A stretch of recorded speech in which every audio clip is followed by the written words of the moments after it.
Waalaikumsalam warahmatullahi wabarakatuh. Harun Said. Sayyidatul Mubarakah. Oke, Kakalukum kan?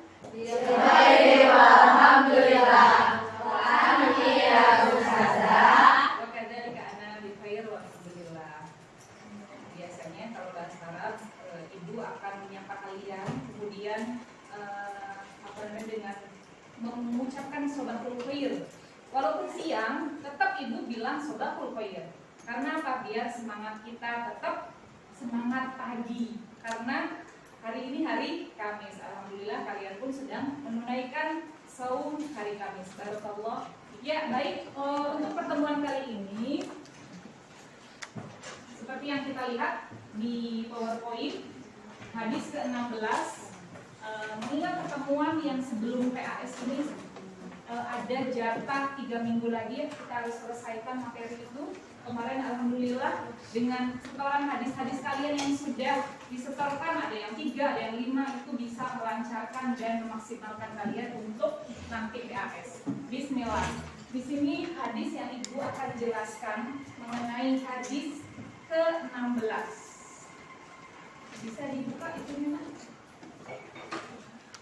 modulnya atau bahannya. Untuk hari ini semuanya hadirat illa fakirah ya, illa fakirah syafa'ah Allah, sakit ada di asrama, semoga Allah segera sembuhkan. Amin. Ya, terkait dengan materi hari ini, beberapa materi sebelumnya kita sudah belajar mengenai hadis-hadis sebelumnya. Seperti yang kita tahu bahwasannya pesan Rasulullah ketika kita mempelajari hadis adalah semoga kita menjadi orang-orang yang tidak tersesat. Taraktum fiha amroin. Yang pertama adalah Al-Quran, yang kedua adalah As-Sunnah. Ya umatku, kamu ingin enggak tidak tersesat di dunia dan ingin masuk surga, maka ikuti. Yang pertama adalah As-Sunnah, yang pertama adalah Al-Quran, yang kedua adalah As-Sunnah. Masya Allah, kalian di sini ada porsi untuk belajar khusus dengan pelajaran tafsir dan hadis. Semoga di akhir ini, walaupun jamnya terakhir, tapi tetap bahagia, insya Allah. Ya, lihat hadis ke-16 mengenai jangan marah. By the way, pernah nggak sih kalian marah? Marah, sering.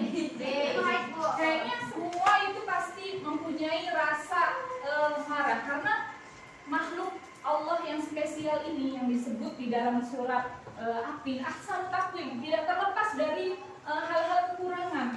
Ada, kita mempunyai emosi, marah, benci, cinta, ya, cinta, kemudian rasa suka, rasa peduli, semua punya emosi-emosi tersebut, gitu ya. Tetapi bagaimana kita bisa mengendalikan amarah tersebut? Antara marah sama mengendalikan itu beda. Ya, marah boleh nggak marah?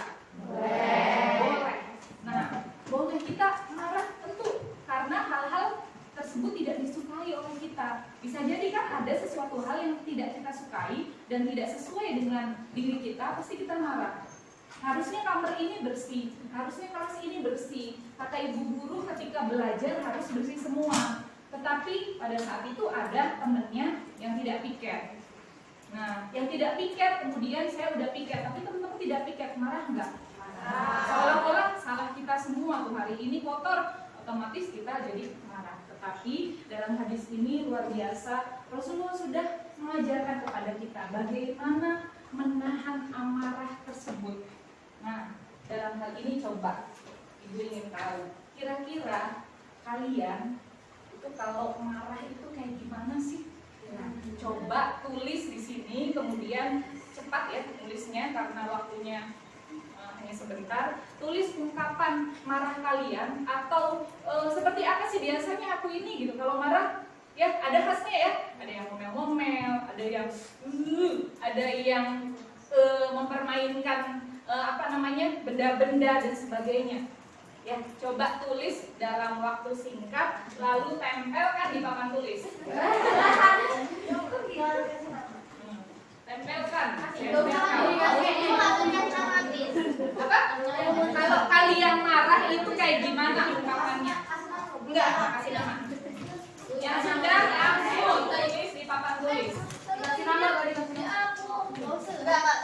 Gak usah kasih nama.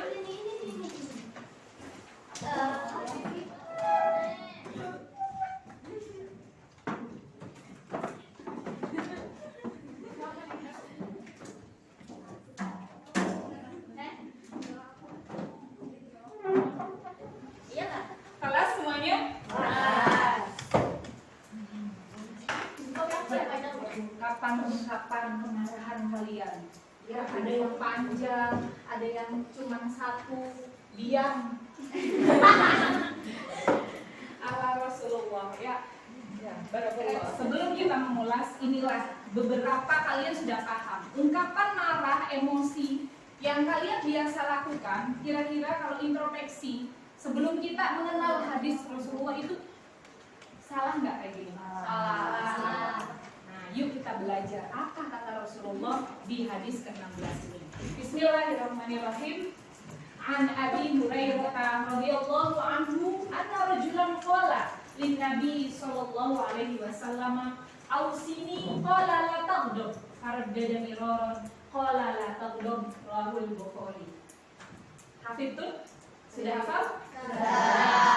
Sudah, karena di Al-Multazam punya target 21 hadis harus dihafal. Jadi luar biasa. Kalian tentunya sudah masyhur. Tetapi apakah sudah mengaplikasikan apa kata Rasulullah?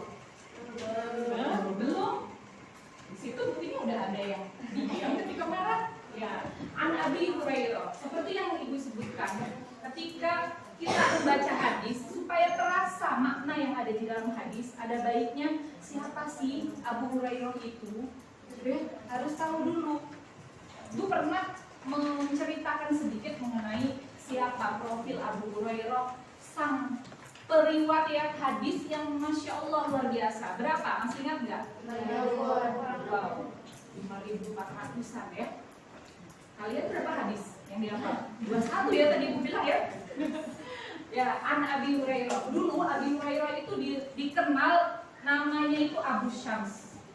Kalau diterjemahkan Abu Syams itu Abu bapak, Syams matahari. Bapaknya matahari. Tapi Rasulullah tidak suka mendengar nama itu karena tidak ada suatu ciptaan Allah yang disebutkan atau dinamakan menjadi nama orang, seolah-olah menghamba kepadanya. Jadi saat itu Rasulullah mengganti nama Abu Hurairah Abu Syams tadi dengan Abdurrahman bin Sakhr. Masya Allah, udah masih ingat ya? Sakhr itu berarti nama siapanya? Nama bapaknya dong, bin Sakhr. Misalkan Maisura binti siapa? Itu berarti anaknya siapa? Anak Abi Hurairah. Dan Abi Hurairah ini kok bukan Abdurrahman bin Sakhr ya di sini, tetapi dengan laqab yang lain, Abi Hurairah. Bapaknya kucing.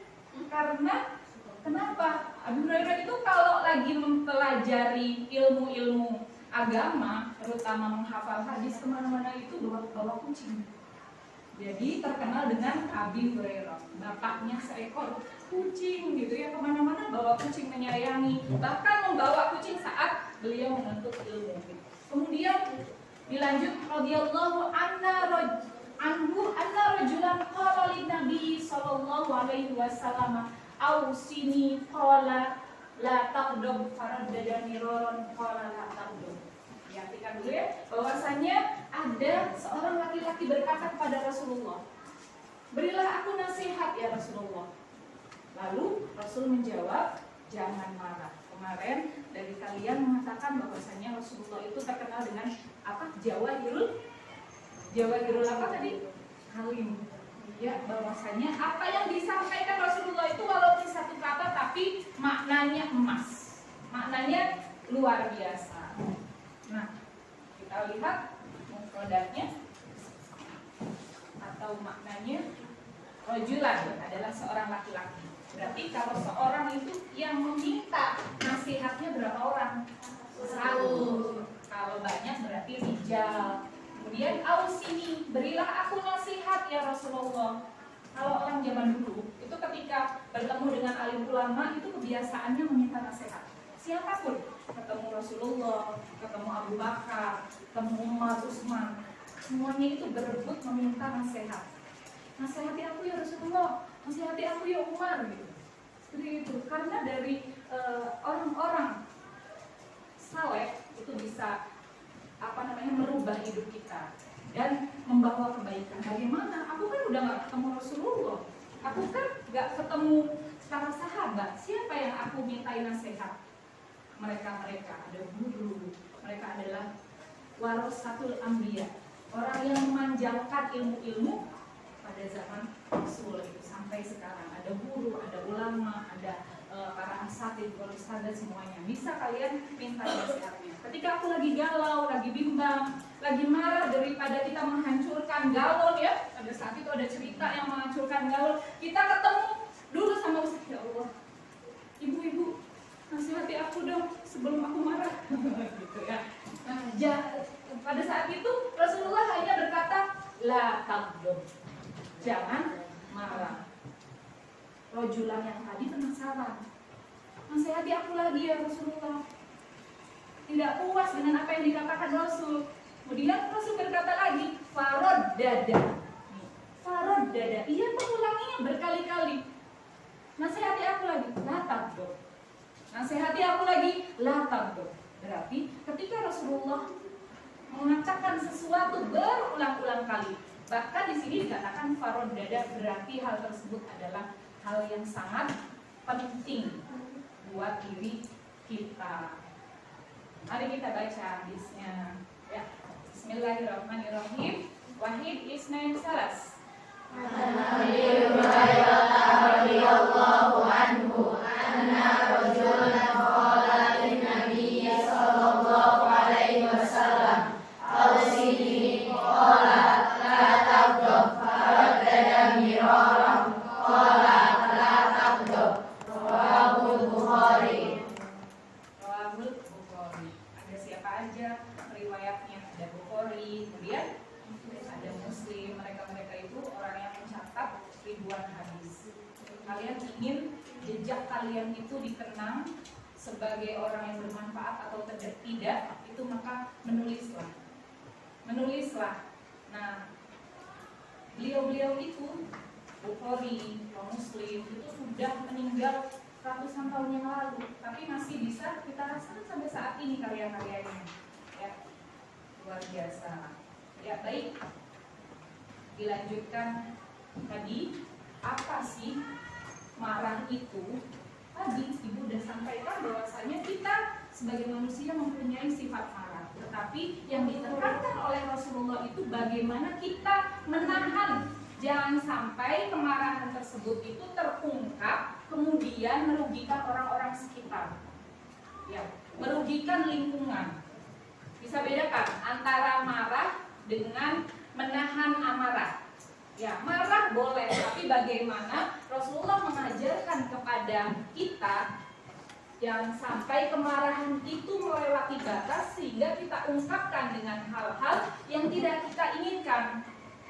Ada yang diam, ada yang nahan dulu, ada yang ngomel-ngomel, ada yang nada suaranya tinggi, ngomel-ngomel, ngerobekin kertas, mengurung diri merugikan nggak? Sebenarnya sih dia sendiri yang nanggung, tetapi merugikan orang lain juga kalau ditanya nggak jawab-jawab, mengurung diri, pintunya nggak buka-buka. Pada saat sore kalian lapar, tapi malu dari tadi udah mengurung diri nggak mau keluar gitu ya. Nah, saat itu baru sadar kalau marah itu salah.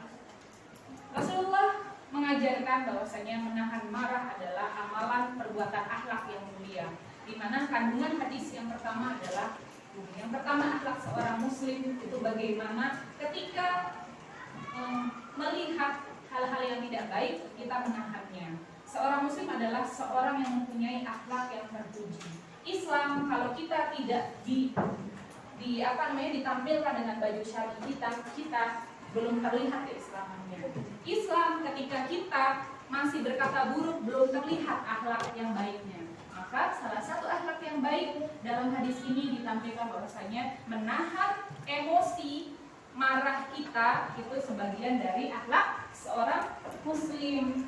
Lanjut, berikutnya adalah kandungan hadisnya, kesabaran kunci kemenangan dan keridhaan. Orang yang menahan marah termasuk orang yang sabar nggak? Sabar ada batasnya nggak? Ada batasnya kematian. Kalau kamu mati, batasnya ada, kesabaran adalah batasnya kematian ya. Jadi orang sabar itu yang harus sabar. Saking sabarnya gitu, maka Allah akan tinggikan derajatnya. Ya, kemudian berikutnya, hadis ini mengisyaratkan semangat tinggi seorang muslim untuk selalu mendapatkan nasihat. Bagaimana? Dicontohkan meneladani dari rojulan tadi ya, yang di dalam hadis ketika ketemu dengan Rasulullah atau orang-orang yang alim ulama meminta nasihat. Kemudian terakhir, kemarahan merupakan kumpulan kejahatan. Mengendalikan marah. Kemudian di sini ya ada berbagai macam di situ. Ada yang merobek kertas, semoga tidak ada yang memecahkan kaca ya. Alhamdulillah, Ibu lihat di sini bagaimana menahan marah paling banyaknya adalah diam. Mau tahu nggak cara Rasulullah menyampaikan bagaimana kita tips ketika marah? Ketika marah yang pertama dilakukan adalah apa? Nah, coba kita lihat di sini. Dampak dari marah, kemudian ada, cara menahan marah. Ada yang diam nggak tadi di situ? Ada yang baca doa nggak ya? Coba lihat. Ketika marah ada yang membaca doa nggak nih? Rata-rata aku nahan dulu, diam terus nutupin lagi kalau lagi marah, nggak menunjukkan karena takut. Kalau udah emosi banget sukanya mainin barang terus nangis. Ya, macam-macam kemarahan.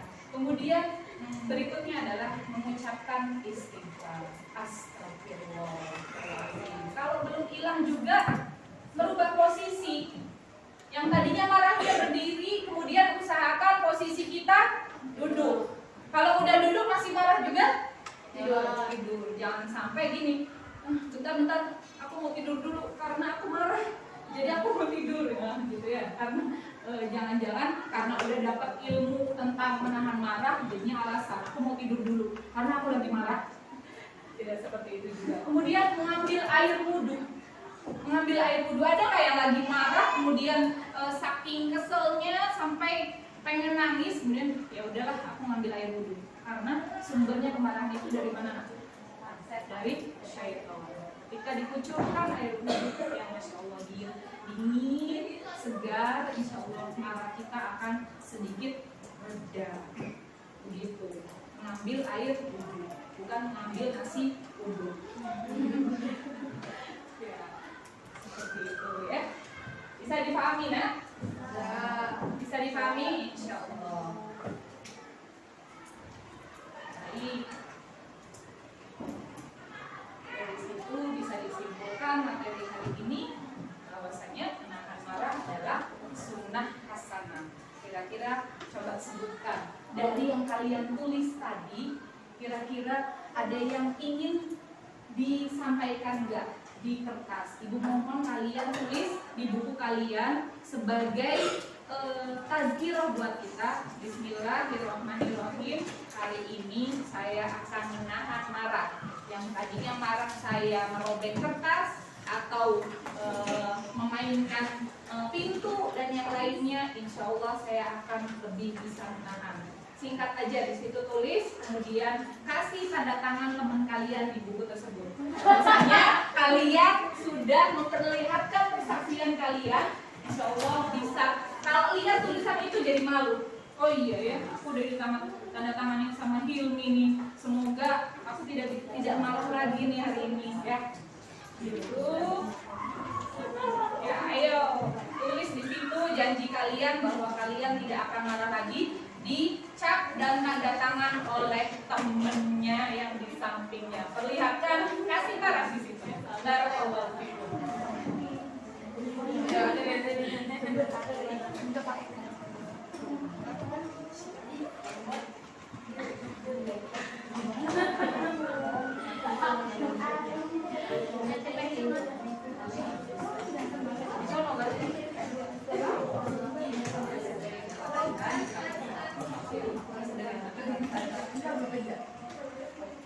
sambil menulis. Ibu cukupkan pertemuan hari ini. Naftatim bilhamdalah. Alhamdulillahirobbilalamin. Semoga kita termasuk orang-orang yang bisa meneladani dan melaksanakan sunnah hasanah Rasulullah. Amin ya rabbal